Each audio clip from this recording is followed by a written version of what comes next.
Magandang buhay mga kabidyo. Ito, may gagawin tayong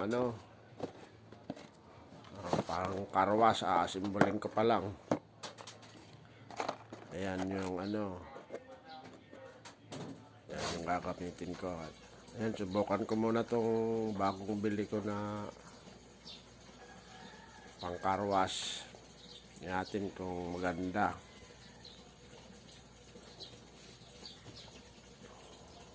Nabili ko lang din sa Shopee. Ano siya?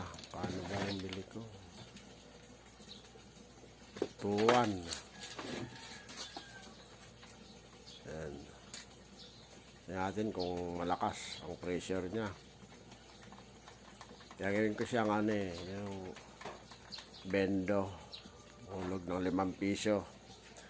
Simbolan ko pa ng coin slot.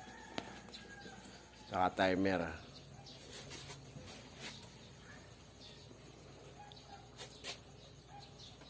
Matesting muna dito sa kabayo natin. Malakas ang pressure.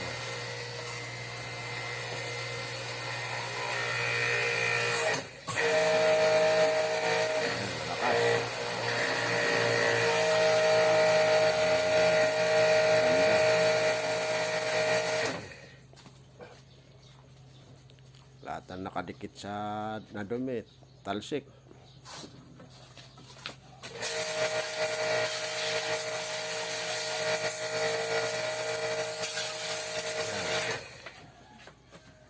Yan mga kabidyo, sunod na lang paggawa ng relay pa timer. Anong susunod kong gagawin, papakita ko rin paano magasimbol ng timer.